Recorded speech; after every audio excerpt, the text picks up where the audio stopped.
Hello everyone and welcome to our highlight show day 3. I'm your host Nazi Paikidze and I'm here with my amazing co-hosts Yasser, Seirawan and Svidler. It was great. Today we've got some wonderful highlights to share with everyone. Very dramatic day, but let's take a look at the standings after the final day of Rapid Chess. We have 3 players sharing first. That's Alireza, Firouzja, Arvindh and Vladimir Fedoseev. Then in fourth, sharing 2 players, Levon Aronian and Prague. And for me, MVL and Duda both on the outside, not a big gap between them. Anything can still happen. Yeah, and the game that really started things off with a bang, kicked off the whole show, was round 7 when we have Aravindh versus Duda. Peter. Yeah, that was absolutely the tone setter for the day. And for a second there, it looked very dangerous for us as commentators because the Berlin was just 1 move away, but we were spared. Arvin played bishop a4 here, offering seemingly a healthy pawn up to black. Gambit. Rook e1, bishop e7, knight e5, b5, bishop b3, and knight a5. And once again, black is 1 move away from total safety. You want to castle next move, you perhaps want to play bishop b7. Importantly, you of course want to get rid of that bishop on b3. But white essays this fantastic sacrifice, which as you can see, the engine doesn't approve of, at least not to begin with. But it changes the character of the game completely, because now black is a full piece up, but you have a somewhat unsafe king, a collection of somewhat disjointed pieces, and more importantly, your opponent is blitzing, and you don't really know what to do. And Duda here burned through maybe more than half of his remaining time, and made a move which isn't great. Bishop b7 is not really the option you should be going for, specifically because of how strong the very simple queen takes b5, c6, queen f5 check is. Other options would have been much more preferable, but this didn't happen because Arvin himself, as he explained later, didn't really know much about this position, and he was determined to play quickly to make Duda think he knows. And his next move is a mistake. Knight takes e4, queen e8, queen takes b5, and now a very important tactical resource d7, d5, and black is completely fine. In fact, Duda objectively is better here. But after queen a5, d4, queen c7, queen c8, and queen g3, despite having very, very low time on the clock, he chose an option which is going for the maximum, so to speak, picking up this additional pawn on c2 instead of solving the problems with his king. White should have played bishop f4, but even after bishop g5, the position remains quite dangerous for black. You have to play really, really precisely. And young Krzysztof at this point had below 5 minutes on the clock, and he wasn't able to solve all of his problems. And for the final moments of this game, let's go to the video. I just wanted to point out that Aravindh did find that monster move, rook to c5, in the game after h5, and we are seeing the beatdown after rook c5 hitting the queen, and queen takes d4, rook f5 check is indeed on the board, and he realized he couldn't go down that line Peter talked about, going to g8. So his king has now returned to a square kings usually don't like to be on if their piece is still on the board, and is the e8 square, king to e8 played, and then the move queen among many, queen to c7, and that poor black king is caught in a crossfire of major pieces. Bishop d5 now on the board. He's hoping against hope to survive. The poor black rooks have not moved at all in this game, and the king actually has made more moves than the rooks combined. So this is a big problem. An easy win that somehow the bluff has paid off in his favor for white, with all the time in the world, his opponent down to 46 seconds on the clock. Wow, when I reflect on this game and the sacrifice on f7, I mean, I think of the practical aspects of the sacrifice. No, it really worked. It's a real very shock. Well. You stay ahead on the clock. And Duda did respond quite well, and he was better. But then still, at some point, he made a mistake, and takes e2. Sacrifice really paid off. Aravindh has defeated Duda. Yeah, I don't know how many more moves were played after we left that game. One. Played queen e3, and that was enough. And after that marvelous contest, then we had in round 8 another wonderful game.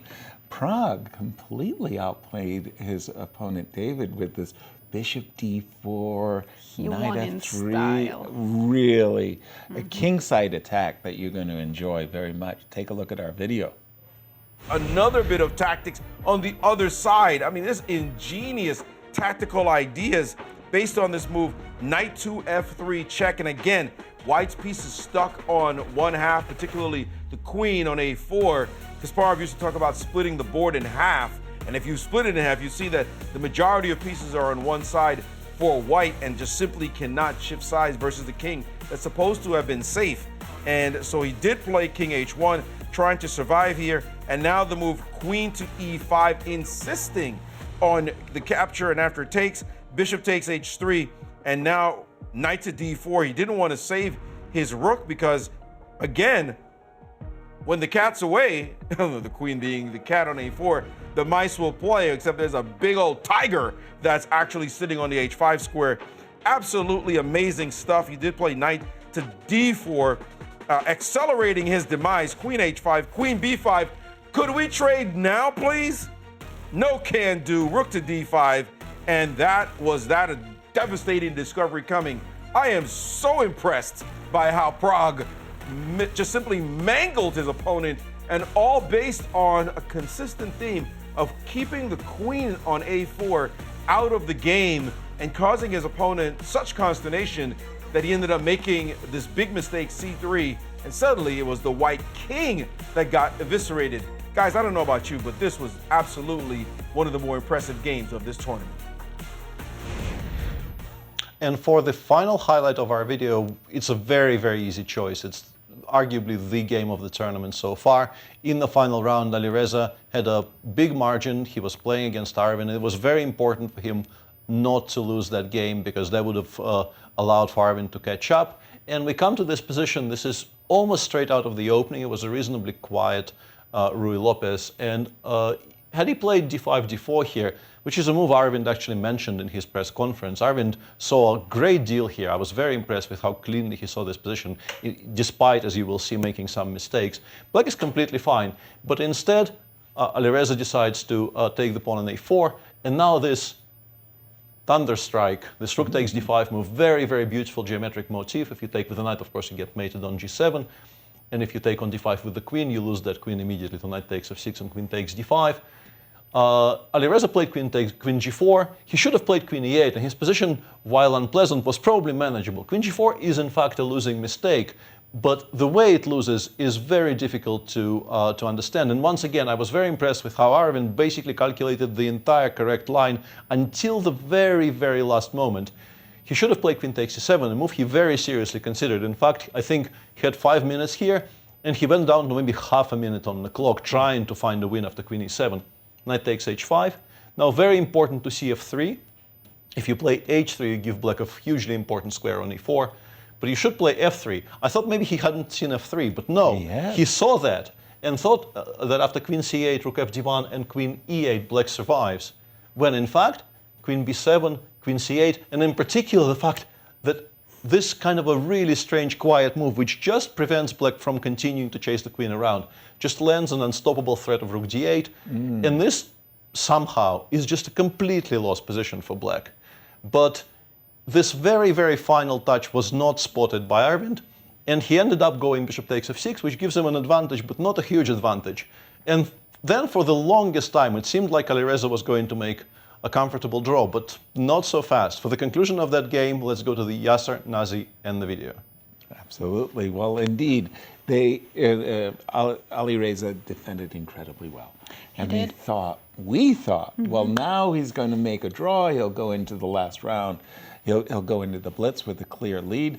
That didn't happen because some serious dramatic drama occurred. Have a look. I'm super excited by this game that Aravindh is playing, and it took a position where, of course, Alireza looked completely fine, and he had that feeling like he was completely fine, and then suddenly lost his sense of danger in the position and allowed this massive tactical shot, rook takes d5, to land on the board. And it's a kind of move that, from your psychological perspective, not seeing it is absolutely humiliating. you just don't see a shot come at you. Now, that doesn't mean that people always see great tactical moves, but Alireza is one of those players who's supremely tactical, and to see a move like this land on the board can be so unnerving that you have to settle yourself. It's not just, ooh, I'm just gonna play my next move. It's, whoa, first of all, what did I just miss? A bomb goes off in your position that you should have seen, and then suddenly you have to make sure that everything is okay after that. He hasn't moved as yet. It's as though a punch to the face that knocks you to the floor, and you gotta shake the cobwebs out. And again, time. 3 seconds. Time. But also- time. Whoa! How He flagged. he flagged. That's unreal. He flagged in a Wow! And Arvin joins Alireza in the lead. Exactly. And Vladimir, Vladimir. So our rapid ends in a dramatic fashion. Wow! From a drawn ending to a lost position, chess is a very, very cruel game, Nazi. It is indeed. Wow. Let's check our schedule. Indeed. Rapid portion is over, and now 2 days of Blitz coming up. There's going to be a total of 18 games with time control of 5 minutes with 2-second increment. 9 games to play tomorrow. We'll help you join us for our live show as the Grand Chess Tour from Warsaw, Poland will bring it to you live. Thank you. See you tomorrow.